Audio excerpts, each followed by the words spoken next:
जी students continue करते हैं। कौन सी स्लाइड कुछ है? ओके।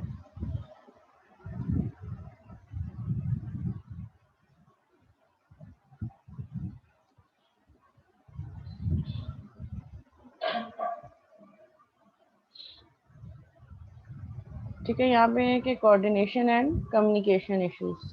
ठीक है, communication issues and coordination issues again can cause a huge failure in project as well. Key characteristics of modern software make projects fail: scale, uncertainty and interoperability. जो main characteristics हैं जिसकी वजह से project can go to failure या can consider as fail, उसमें क्या होगा? Scale, project का साइज। अगर बहुत बड़ा साइज है प्रोजेक्ट का, बहुत ज़्यादा फीचर्स हैं, तो फिर भी तब भी बहुत ज़्यादा प्रॉब्लम्स रेज होना शुरू होते हैं।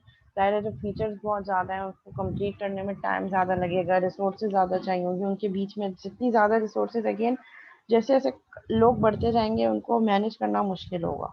छोटा प्रोजेक्ट होगा, कम टीम होगी, छोटी टीम होगी, जल्दी काम हो सकता है। लेकिन जितना बड़ा प्रोजेक्ट होगा, features bar bar add on हो रहे हैं, चेंजेस हो रहे हैं, स्केल साइज बढ़ रहा है, टीम का साइज भी बढ़ा है, उनको कोऑर्डिनेट करना, कम्युनिकेट करना प्रॉब्लमेटिक होगा।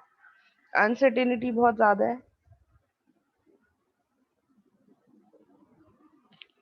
अनसर्टेनिटी क्या होती है क्लास?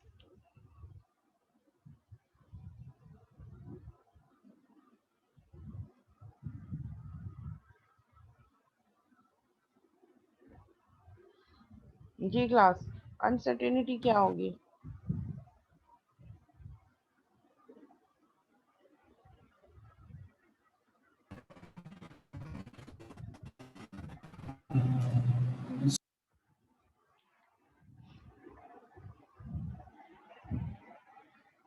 अनसर्टेनिटी मीन्स किसी भी चीज़ को लेकर जब आप श्योर ना हो। ठीक है, when you are not confident, when you are not sure about anything. ठीक है, uncertainty means you are not sure. जब प्रोजेक्ट में अनसर्टेनिटी होगी, टीम मेंबर्स में अनसर्टेनिटी होगी। ठीक है, अब मुझे नहीं पता कि एज ए टीम मेंबर अगर मैं कौन सा टूल यूज़ करूँ या जो प्रोसेस मॉडल यूज़ करना है वो सही तरीके से वर्क करेगा भी नहीं करेगा, उस प्रोसेस मॉडल में कौन से टास्क मैंने परफॉर्म करने। तो it also can cause failure to the project. Interoperability. Interoperability क्या होता है? एक नॉन फंक्शनल रिक्वायरमेंट है।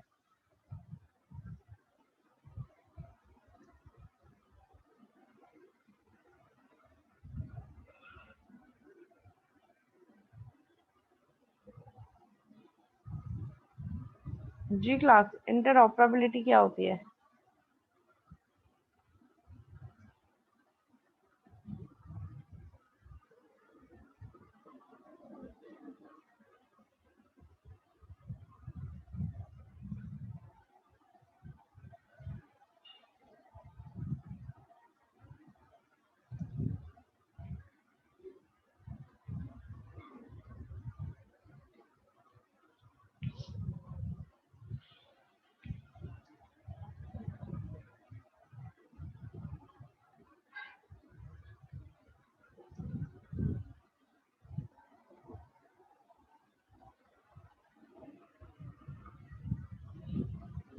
नहीं, इट्स इंटरऑपरेबिलिटी।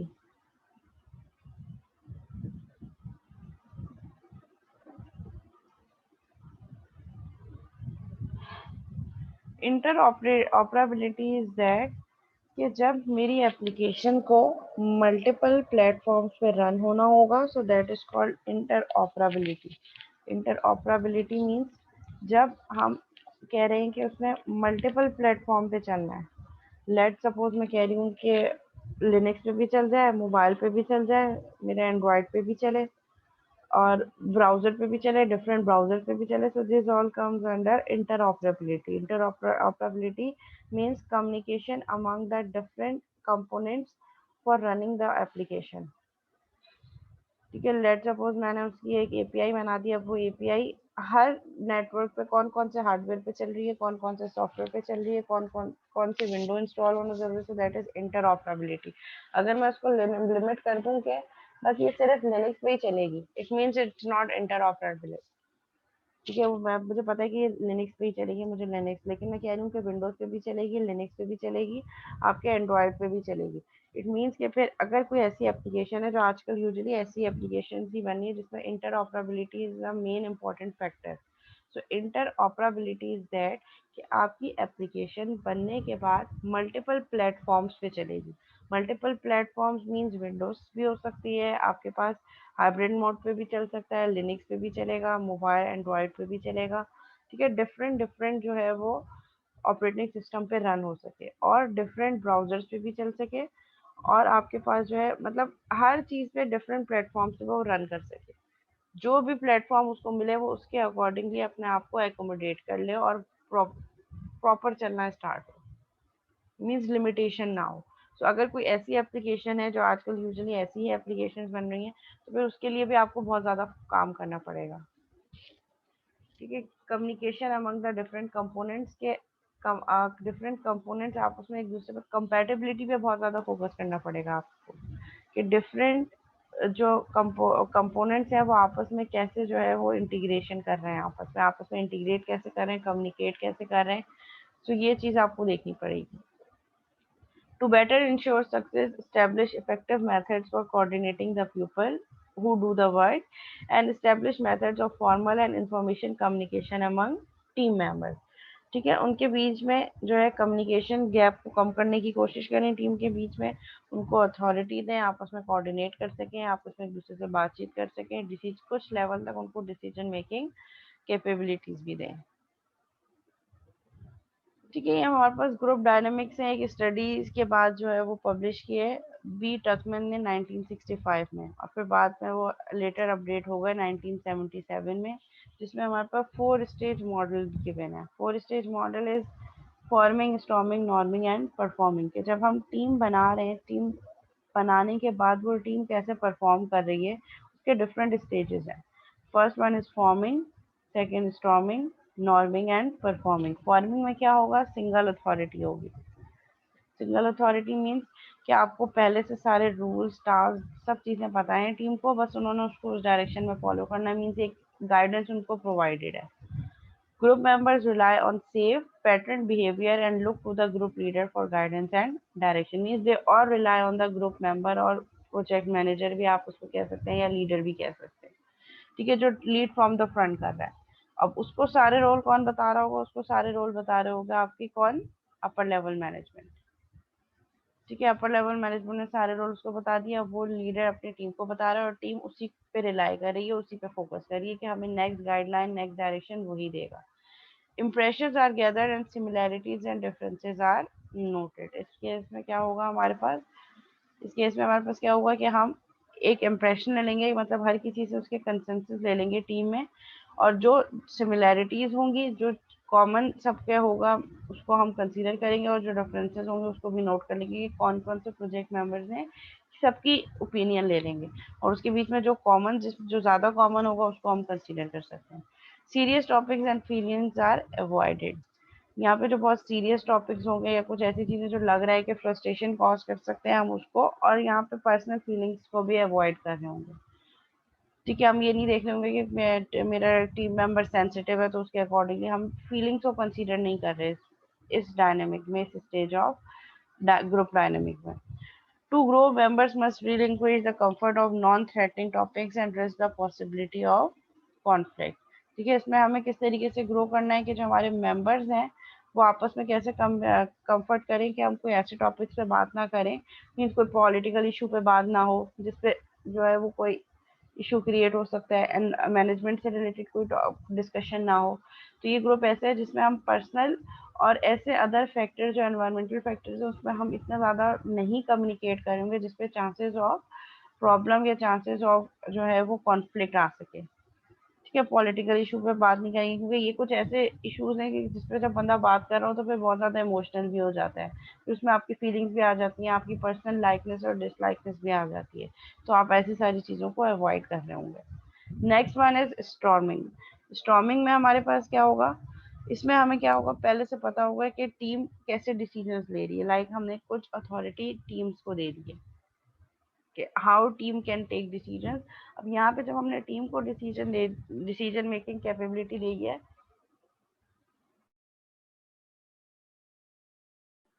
तो हमें ये देखना पड़ेगा कि उनके बीच में कोई कॉन्फ्लिक्ट ना आए, ठीक है, कोई पॉइंट ऑफ इशू ना आए जिसपे, क्योंकि अब हमने उनको अथॉरिटी दे दी। अब यहाँ पे कोई सिंगल लेवल अथॉरिटी नहीं है, कोई एक स्पेसिफिक प्रोजेक्ट मेंबर नहीं है, प्रोजेक्ट लीडर नहीं है जो टीम को लीड फ्रॉम द फ्रंट कर रहा हो। यहाँ पे हमने पूरी की पूरी टीम को जो है वो ये कैपेबिलिटी दे दी कि वो किस तरीके से काम कर रहे हैं। लेकिन यहाँ पे क्या होता है, एक पॉइंट ये conflict arise over leadership structure power and authority, क्योंकि अब सब एक लेवल पे है। अब किसकी बात मानी जाए, किसके डिसीजन को माना जाए। और अगर कोई कुछ लोग ऐसे भी होते हैं जो बहुत ज़्यादा डिक्टेटिव नेचर के होते हैं कि नहीं मैंने ये बात कर दी, मैंने जो डिसीजन है इसी को फॉलो करना चाहिए, तो यहाँ पे कॉन्फ्लिक्ट्स आने के चांसेस बहुत ज़्यादा होते हैं। As group members organise for the task, हम क्या कर रहे हैं, ग्रुप मेंबर्स को टास्क से रिलेटेड ऑर्गेनाइज कर रहे हैं कि टीम खुद से उसको पता है कि मेरे क्या टास्क मुझे असाइन है, उसी के अकॉर्डिंगली वो अपने आप को पॉलिश कर रहे हैं। कोई ऐसा पर्सन नहीं है जो उनको, कोई लीडर नहीं है, कोई मैनेजर नहीं है जो उनको मैनेज कर रहा हो। Self organisation, conflict inability results in their personal relations and cliques start to form. अब यहाँ पे आपके पास जो है वो फिर प्रॉब्लम्स आना शुरू होते हैं कि कौन किसकी, और फिर यहाँ पे आप बहुत सारी चीजें जो है, लेट्स सपोज किसी एक ने कहा कि हम ये चीज फॉलो करते हैं, तो दूसरे के नहीं, ऐसे नहीं, दो लोगों के बीच में क्या आया, कॉन्फ्लिक्ट आ गया, एक कुछ और कह रहा है, दूसरा कुछ और कह रहा है। अब बात किसकी मानी गई, जिसपे सब एग्री कर रहे हैं, ठीक है। अब जिसकी बात नहीं मानी गई उसके माइंड में क्या आ गया, एक एक आ गया कि दिल की मैं बात, देखो मेरी बात नहीं मानी, तो फिर वहां से हम पर्सनल होना शुरू हो जाते हैं। तो यहाँ पे फिर हम क्या कर रहे थे, individuals have to bend and mould their feelings to fit the group. Group के अंदर काम करने के लिए टीम मेंबर्स को अपनी फीलिंग्स को और अपने पर्सनल सारी चीज़ों को साइड में रख के, चीज़ों को चेंज करके अपने आप को ग्रुप में फिट इन करवाना है। Fear of exposure or fear of failure causes an increased desire for structural clarification and commitment. क्योंकि यहाँ पे हमारे पास ऐसा कोई स्ट्रक्चर नहीं बना, कौन किसको रिपोर्ट करेगा, किसका डिसीजन माना जाएगा, हमने पूरी कैपेबिलिटी टीम को दे दी। तो इसके लिए फिर यहाँ पे फियर ऑफ एक्सपोजर भी हो सकता है और फियर ऑफ फेलियर भी हो सकता है। Member behavior may have wide swings based on emerging issues of competition and hostilities. फिर यहाँ पे आना जो है, ये जूम यूजर कौन है, प्लीज अपनी स्टूडेंट आईडी के साथ ज्वाइन किया करें ताकि मैं मीटिंग में इन कर सकूं। अब ये बिल्कुल रैंडम सा नेम है, जूम यूजर। अब मुझे कैसे पता चलेगा कि ये कौन से स्टूडेंट है।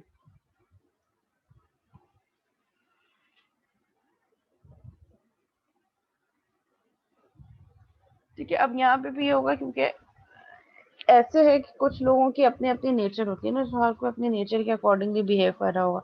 अब कुछ मेंबर्स ऐसे होंगे आपके टीम में जो साइलेंट मेंबर्स होंगे, ठीक है, they don't have any issue किसी भी चीज़ पे, ठीक है, वी आर ओके। लेकिन कुछ लोग ऐसे होंगे जो डोमिनेटिंग नेचर के होंगे, जो अपनी बात, जिनको है कि बस हमें अपनी बात मनवानी है चाहे वो गलत क्यों ना हो। तो फिर इस वाले स्ट्रक्चर में ये चीज़ें थोड़ी सी प्रॉब्लम क्रिएट कर रही होती हैं, तो उसको हमें देखना होता है कि किस तरीके से हम अपने पर्सनल उसको जो है वो कंट्रोल करना है, हमने अपनी फीलिंग्स को, अपने इमोशंस को, और जो है पर्सनल नहीं होना। Next is norming.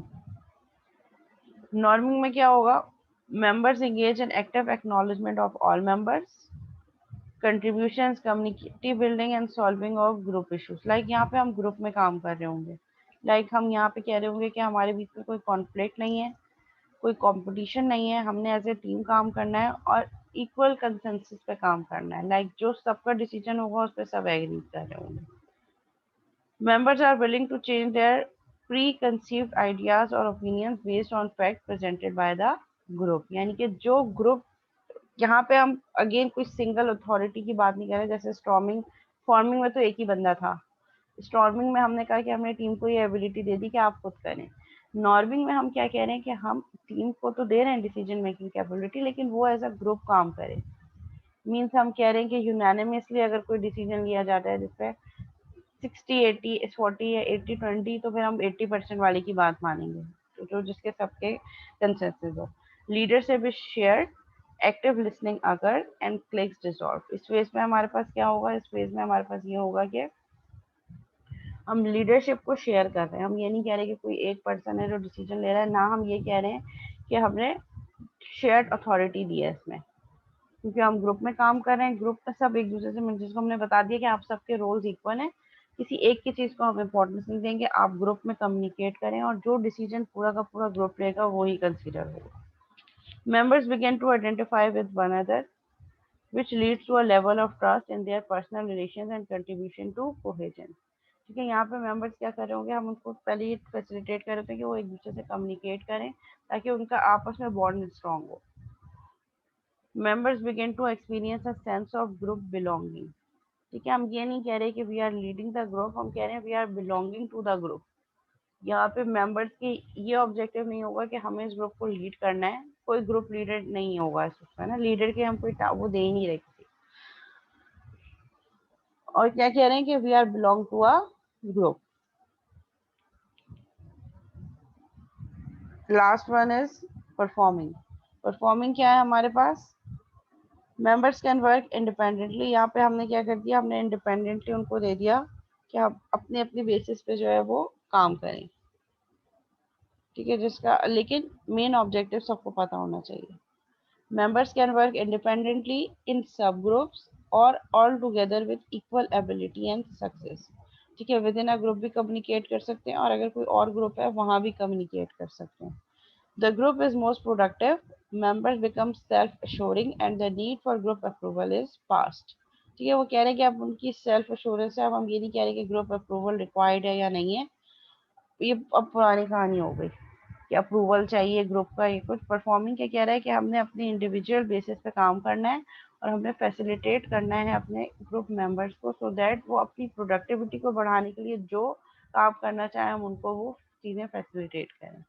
Genuine problem solving can occur leading towards optimal solution.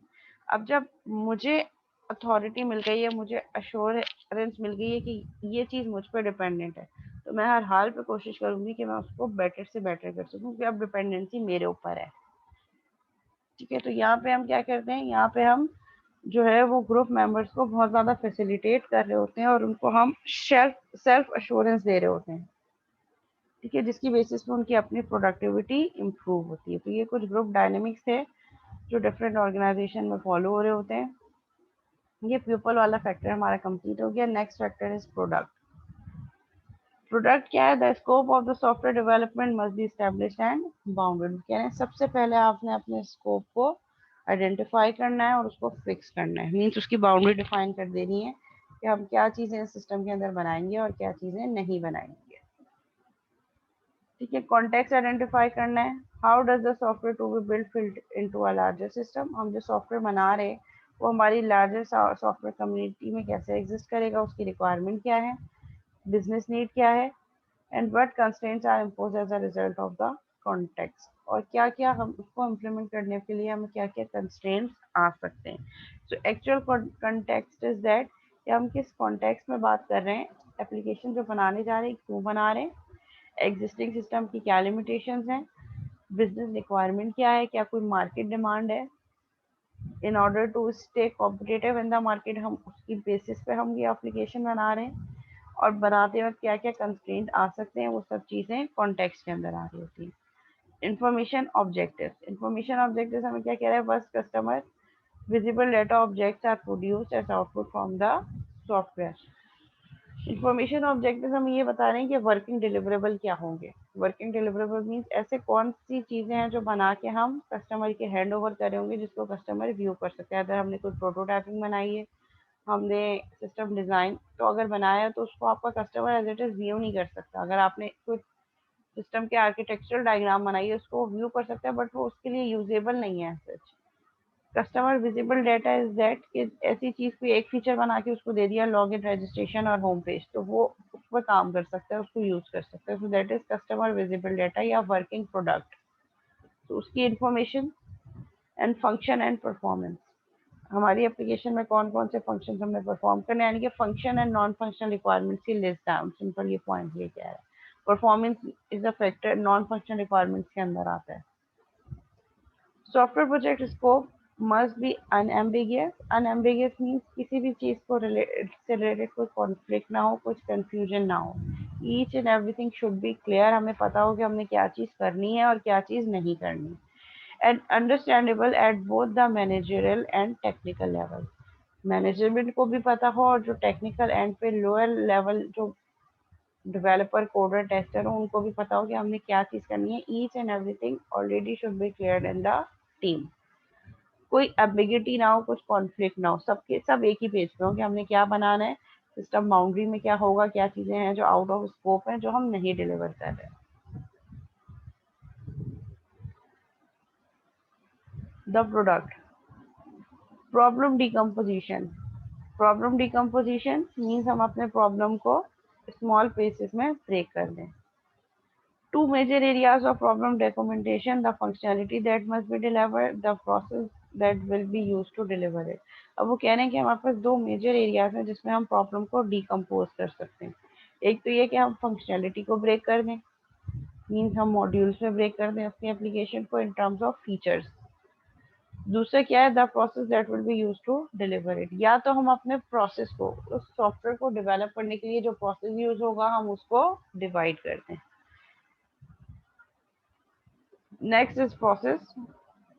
Process हमें क्या कह रहा है, कब हमें स्टार्ट करना चाहिए। ठीक है, project manager must decide which process model is most appropriate. ठीक है, आपका प्रोजेक्ट मैनेजर ये डिसाइड कर सके कि हमें कौन से प्रोसेस मॉडल पे काम करना है, किस बेसिस पे। The customer who have requested the product and the people who will do the work, ये फैक्टर्स हैं जिसकी बेसिस पे प्रोजेक्ट मैनेजर डिसाइड करेगा कि हमने कौन सा प्रोसेस मॉडल यूज करना है। कस्टमर से कम्युनिकेट करके और अपनी रिसोर्सेज को जान के कि हमारे पास जो रिसोर्सेज है उसका स्किल सेट क्या है, और कस्टमर से कम्युनिकेट करके जो वो प्रोडक्ट रिक्वेस्ट कर रहा है उसकी बेसिस पे डिसाइड कर सकें। The characteristics of the product itself, जो प्रोडक्ट बनानी है उसके अपने कैरेक्टरिस्टिक्स को देखकर। The project environment in which the software team works, और जो अपने ऑर्गेनाइजेशन का एनवायरनमेंट है उसको देखकर आपका प्रोजेक्ट मैनेजर इन तीन फैक्टर्स को देखकर ये डिसाइड करेगा कि कौन सा प्रोसेस मॉडल हमें यूज करना है। Once a process model is selected, आपके पास एक प्रोसेस मॉडल आपने सिलेक्ट कर लिया मैनेजर ने कि हम इस प्रोसेस मॉडल को यूज करते हुए प्रोजेक्ट को इम्प्लीमेंट करेंगे।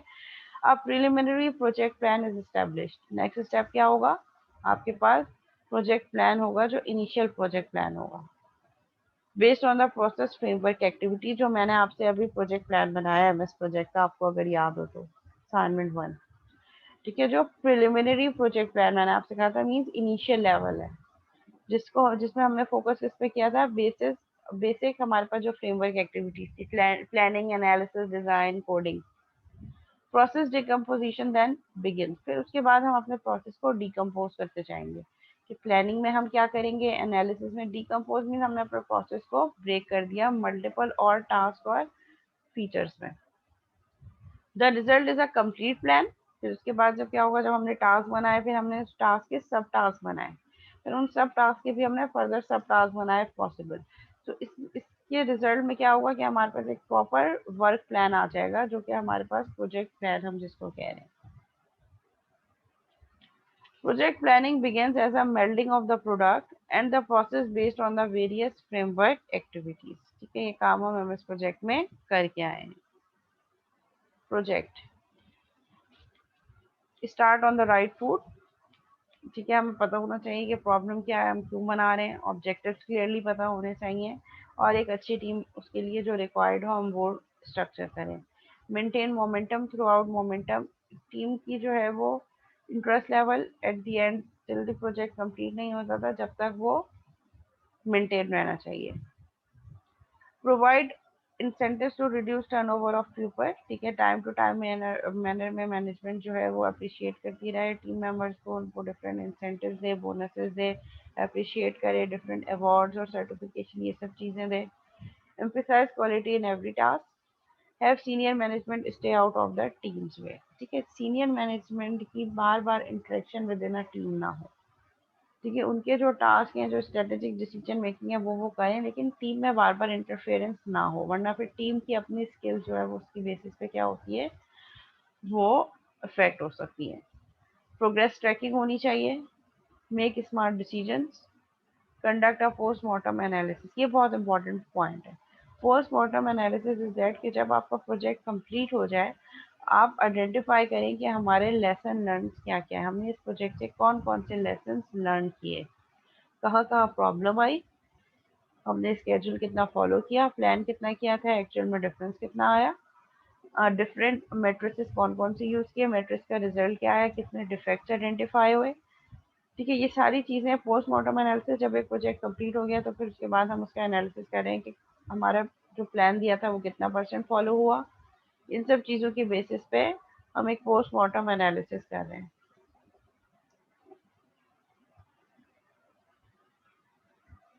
ये हमारे पास हो गया related to project. The project signs that it is in jeopardy, jeopardy means problem में है, या it can cause failure as well. तो वो साइंस क्या है? Software people don't understand their customer needs. जो सॉफ्टवेयर जो मैनेजमेंट टीम है वो यही नहीं समझ पा रही कि कस्टमर की रिक्वायरमेंट्स क्या हैं। The product scope is poorly defined, project का स्कोप क्लियरली डिफाइंड नहीं है। चेंजेस आर मैनेज प्रॉपर्ली, अगर कुछ चेंजेस आ रही हैं तो आपने उसको प्रॉपर्ली लिस्ट डाउन नहीं किया। द चूजन टेक्नोलॉजी चेंजेस, जो जिस टेक्नोलॉजी आपने चूज की थी जिसपे हम काम करेंगे वो टेक्नोलॉजी मार्केट से ऑब्सोल्यूट हो गई है, उसमें कोई नया वर्जन आ गया, अपडेट आ गया। बिजनेस नीड चेंज और आर पोorly डिफाइंड, जो मेन बिजनेस रिक्वायरमेंट थी जिसकी बेसिस पे आप एप्लीकेशन डिजाइन कर रहे थे वो रिक्वायरमेंट ही चेंज हो गई, या जिस गवर्नमेंट ने या जिस उसने ये पॉलिसी लाई थी वो गवर्नमेंट ही चेंज हो गई या वो मैनेजमेंट ही चेंज हो गई, तो फिर उसके अकॉर्डिंगली प्रोजेक्ट की इंपॉर्टेंस भी कम हो जाएगी। डेडलाइंस आर अनरियलिस्टिक, जो आपने डेडलाइंस दिए हैं या जो प्रोजेक्ट प्लान बनाया है वो रियलिस्टिक नहीं है। Users are resistant, user communicate नहीं करना चाह रहे, अपनी रिक्वायरमेंट्स प्रॉपरली स्टेट नहीं कर रहे। स्पॉन्सरशिप इज लॉस्ट और वॉज नेवर प्रॉपरली ऑब्टेन, जो बंदा स्पॉन्सर कर रहा था प्रोजेक्ट वही गायब हो गया, जब वो कह रहा है अब मैं फर्दर इन्वेस्ट नहीं करना चाह रहा। The project teams lack people with appropriate skills, team में लोग तो हैं लेकिन वो रिसोर्सेज नहीं है जो रिक्वायर्ड रिसोर्सेज हैं या जिनका स्किल सेट रिक्वायर्ड है, वो अप्रोप्रिएट स्किल्स उनके पास मौजूद नहीं है। Managers and practitioners avoid best practices and lesson learn, ठीक है, बेस्ट प्रैक्टिसेस अवेलेबल टूल पर काम नहीं करना चाह रहे लोग, और जो लेसन लर्न है उसको भी प्रॉपरली लिस्ट डाउन नहीं कर रहे कि हमने इस प्रोजेक्ट से क्या क्या चीज़ें सीखी हैं, सो दैट आगे जाके जो प्रॉब्लम्स हैं हम उनको आइडेंटिफाई कर सकें और वो आगे जाके अक्सर ना हो हमारे पास।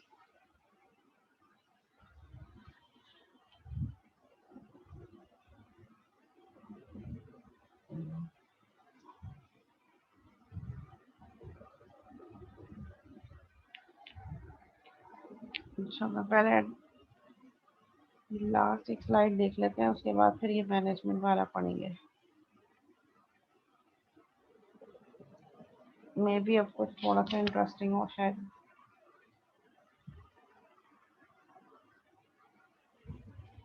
हाँ, सेशन के बाद हम ब्रेक भी जाएंगे। ठीक है, ये एक बहुत इंपॉर्टेंट एक फैक्टर यूज होता है, 5W and double H principal. ठीक है, जिसको हम कह रहे हैं W5 एंड डबल एच। ठीक है, इसमें हमारे पास क्या हो रहा है, कुछ क्वेश्चंस हैं जिसकी बेसिस पे हम की प्रोजेक्ट कैरेक्टरिस्टिक्स को जो डिटरमाइन कर रहे हैं, और वो हमारे पास क्या क्वेश्चंस हैं, 5Ws एंड 2H। 5Ws क्या है, why is the system to be developed, system बना क्यों रहे हैं। assesses the validity of business reasons and justification, इसका आंसर आप कैसे कर रहे होंगे, बिजनेस रीजन या बिजनेस रिक्वायरमेंट या और जस्टिफाई कर रहे होंगे कि ये प्रोजेक्ट हम इसलिए बना रहे हैं कि मार्केट रिक्वायरमेंट है, बिजनेस डिमांड है, कस्टमर की रिक्वायरमेंट है। व्हाट विल बी डन, ठीक है, हम क्या करेंगे। Establish the task set required for the project, इसकी बेसिस पे आप अपना टास्क सेट बना रहे होंगे कि इस प्रोजेक्ट को कंप्लीट करने के लिए हमें क्या क्या टास्क परफॉर्म करने पड़ेंगे। When will it be done, कब होगा। स्केड्यूल, स्केड्यूल के थ्रू आप बता रहे होंगे कि प्रोजेक्ट कब डन होगा, मतलब कौन सा टास्क कब कंप्लीट होगा। Who is responsible for a function, define the roles and responsibilities of each team member, हर टीम मेंबर के आप रोल एंड रिस्पॉन्सिबिलिटीज डिटरमाइन कर दें। Where are they organisationally located, ठीक है, टीम मेंबर जो है वो आपस में उनकी जो लोकेशन है वो लोकेशन क्या है, कौन सी साइट्स पर है। Note the organisation location of team members, customers and other stakeholder, so that अगर आपने कस्टमर से कम्युनिकेट करना हो तो आप उनकी साइट विजिट करेंगे या आप उनको कहीं बुला लें।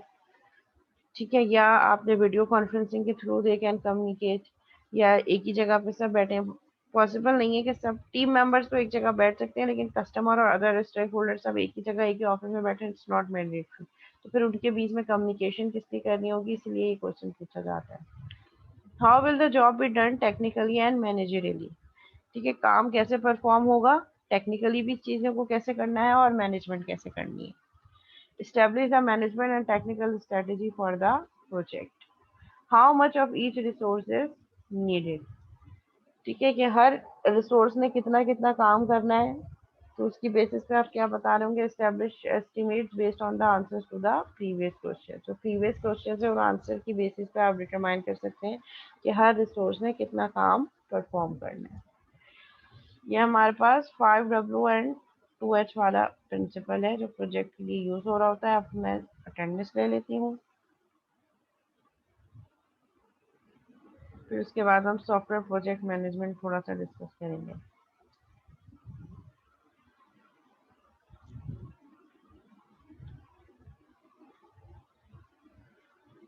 सैयद मोहम्मद अली नकवी,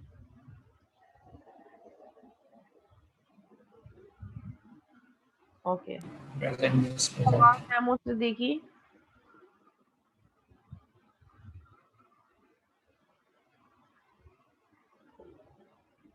फवाद महमूद सिद्दीकी, ओके। फैजान कुरैशी,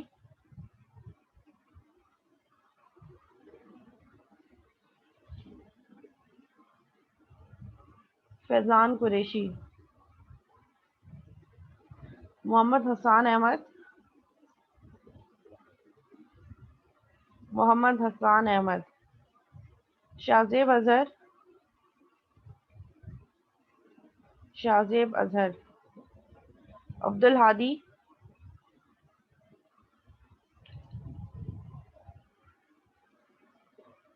अच्छा, फैजान कुरैशी भी प्रेजेंट हैं, अब्दुल हादी भी प्रेजेंट हैं, शाहजेब अजहर भी प्रेजेंट हैं। ताहिर हुसैन,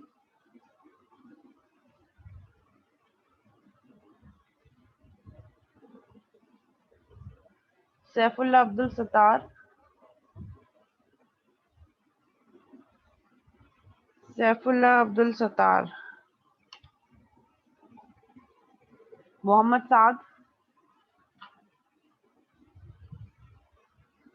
हाफिज एहसन फारूकी, फसी अमजद,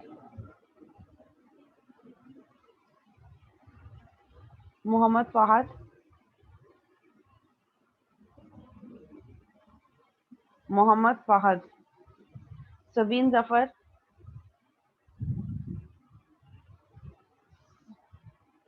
तलहा खान, तलहा खान। पलवशा रमज़ान, पलवशा रमज़ान। हारिस रहमान,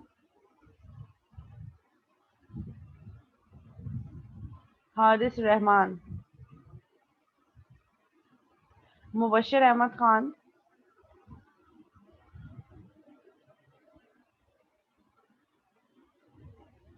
मुबश्शिर अहमद खान। हसनैन साबिर,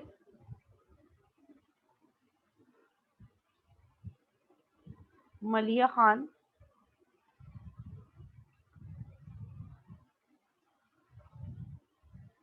सैयद जाकिर अब्बास,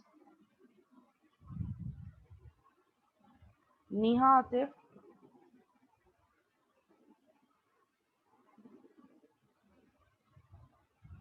अतिया शहबाज, मोहम्मद हमजा, मोहम्मद हमजा। आगा लारोश खान,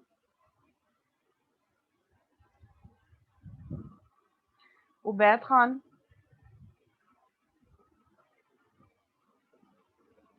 उबैद खान। गुलाम मुर्तज़ा,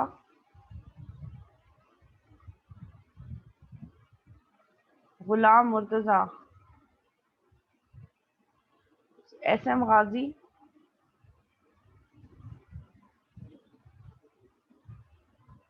SM गाजी। सैयद मोहम्मद गाजी,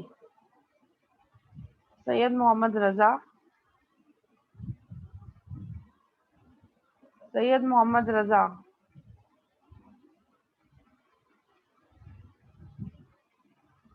अब्दुल राफे,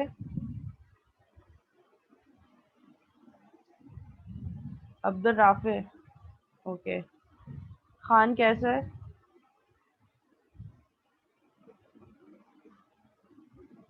खान कैसर, उजैर अली, उजैर अली। अच्छा, एक दफ़ा रिपीट कर देती हूँ कि कौन से स्टूडेंट मेरे पास एब्सेंट आ रहे हैं। मोहम्मद हसान अहमद एब्सेंट है 8998। सैफुल्ला सत्तार 9238 एब्सेंट है। तलहा खान एब्सेंट है 9651। और एब्सेंट है गुलाम मुर्तज़ा 62803। सैयद मोहम्मद रजा 63558। खान कैसर 7407 एंड उजैर अली 59531।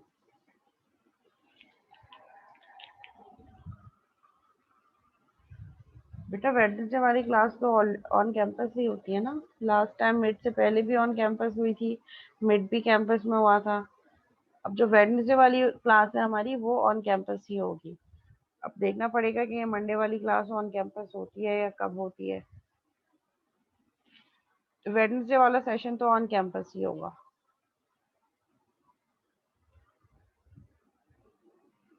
और कल मैंने एक क्विज जो है वो अनाउंस किया है। कल 6 से 7, शाम 6 से 7 सॉफ्टवेयर इंजीनियरिंग का एक क्विज होगा आपका। अच्छा, नेक्स्ट क्लासेस कितनी रह गई हैं? आज के बाद 1 2 3 4 5 5 क्लासेस और हैं हमारे।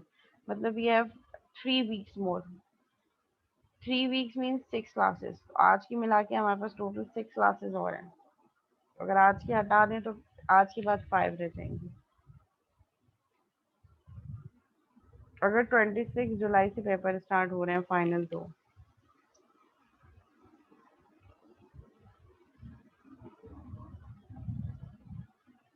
हाँ, ईद वाली एक क्लास हमारी 21। हाँ, प्रोजेक्ट इवैल्यूएशन ईद पे कैसे होगी? चलो इसको देखते हैं। ये मीटिंग एंड होती है, ब्रेक पे जाते हैं, फिर ब्रेक के बाद आके कंटिन्यू करते हैं। इसको डिस्कस कर लेते हैं क्या करना है।